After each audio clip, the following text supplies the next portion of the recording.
လေးတင်ပြမှာတော့အလယ်လမ်းကြောင်းလူကြောင်းများအတွက်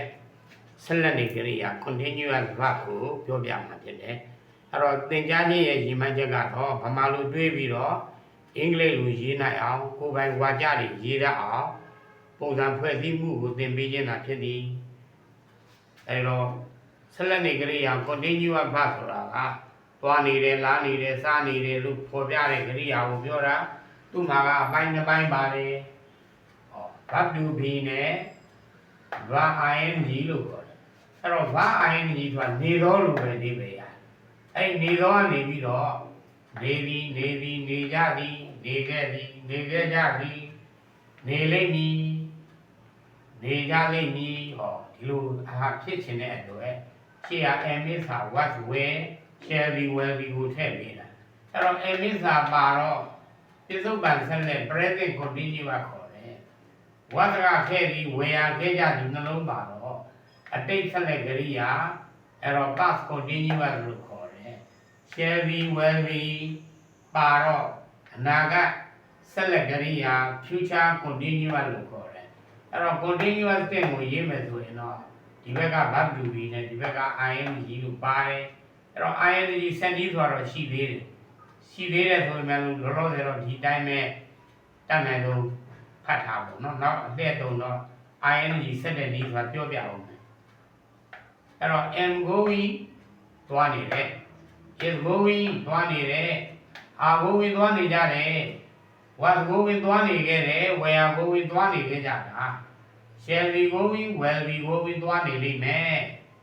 are you going အများသွားနေသလား yes I am no I am not လို့ဖြစ်တယ်ထို့သူပြောကြည့်အောင်နော်am coming လာနေသည် is coming လာနေသည် are coming လာနေကြသည် was coming လာနေခဲ့သည် were coming လာနေခဲ့ကြသည် shall be coming will be coming လာနေလိမ့်မည်ဟောစားနေတာနဲ့ပေါင်းမယ် MED စားနေသည် SED စားနေသည် RED စားနေကြသည် WASED စားနေခဲ့သည် were eating စားနေခဲ့ကြသည် shall be eating will be eating စားနေလိမ့်မည် are you eating စားနေသလား yes I am no I am not ထို့သူ am ဘိုင်းရင်ဝဲနေသည် is ဘိုင်းရင်ဝဲနေသည် are ဘိုင်းရင်ဝဲနေကြသည် was ဘိုင်းရင်ဝဲနေခဲ့သည် were ဘိုင်းရင်ဝဲနေခဲ့ကြသည် shall be ဘိုင်းရင် will be ဘိုင်းရင်ဝဲနေလိမ့်မည် are you ဘိုင်းရင်ဝဲနေသလား yes I am no I am not Sally နဲ့ပေါင်းမယ် am Sally ရောင်းနေသည် is Sally ရောင်းနေသည် are Sally ရောင်းနေကြသည် was Sally ရောင်းနေခဲ့သည် were Sally ရောင်းနေခဲ့ကြသည် shall be Sally will be Sally ရောင်းနေလိမ့်မည်ဆွေပြီးရတပြည့်တိလဲနေတော့ am ဆွေပြီးတပြည့်တိလဲနေသည် is sweeping ဒီပြည့်တိလဲနေသည် are sweeping ဒီပြည့်တိလဲနေကြသည် was sweeping ဒီပြည့်တိလဲနေခဲ့သည် were sweeping ဒီပြည့်တိလဲနေခဲ့ကြသည် shall be sweeping will be sweeping ဒီပြည့်တိလဲနေလိမ့်မည် are you sweeping ဒီပြည့်တိလဲနေသလား yes I am no I am not ခုပြကတော့ကလေးတွေဆိုတော့ am is was where shall we will by နောက်က ing လိုက်လူဆိုတော့ကြရိယာကိုဖြစ်တနည်းပြောမယ်ဆိုတော့နောက်က ing ပါရင်ရှိ am is was where နဲ့လိုက် shall be will be နဲ့လိုက် are you လို့ပေးထားရင်နောက်က ing လိုက်ဒါတော့ကတော့အလွယ်တကူပေါ့သို့တော့ခုသင်တဲ့ဟာရည်မှန်းချက်က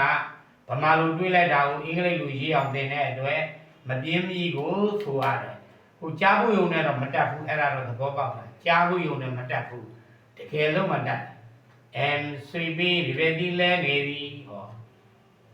am taking ဒီလက်ဖက်ရည်တောက်နေသည် is taking ဒီလက်ဖက်ရည်တောက်နေသည် are taking ဒီလက်ဖက်ရည်တောက်နေကြသည် was taking ဒီလက်ဖက်ရည်တောက်နေခဲ့သည် were taking ဒီလက်ဖက်ရည်တောက်နေခဲ့ကြသည်ဒါခဲ့ကြလို့ပြောလို့ shall be taking ဒီ will be taking ဒီလက်ဖက်ရည်တောက်နေကြလိမ့်မည် are you taking ဒီခင်ဗျားလည်းတောင်းနေသလား yes I am no I am not ထို့တူပေါ့ watching TV ကြည့်နေသည် is watching TV are watching TV was watching TV we are watching TV shall be watching TV will be watching TV လမ်းဤသင်ယူနေတာ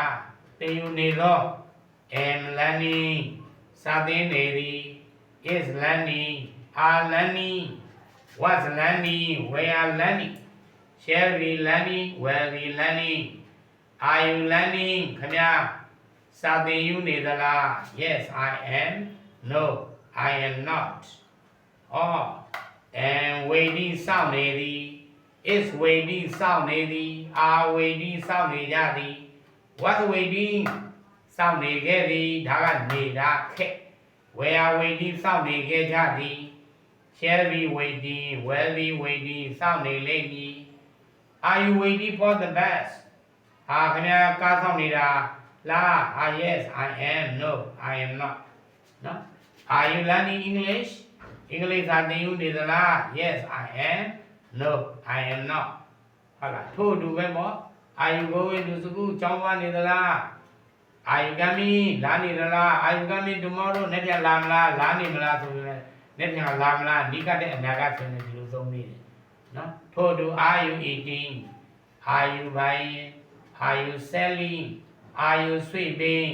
are you taking tea are you watching TV are you learning English are you waiting for the bus အဲ့လိုနှစ်ခုပေါင်းလိုက်တာကိုဆက်လက်နေကရိယာလို့ခေါ်တယ်အင်္ဂလိပ်ကတော့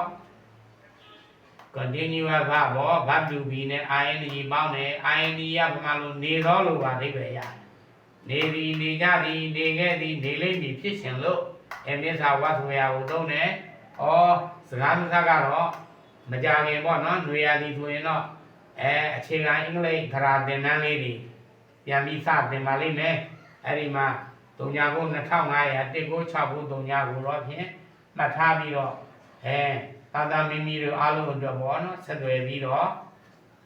လာကြပါလို့ဒီကနေပြီးတော့ဖိတ်ခေါ်အပ်ပါတယ်နော်ဒီနေ့တော့သင်တာကတော့ဒီလောက်ပါပဲနော်အချိန်ကိုငဲ့လို့ပါ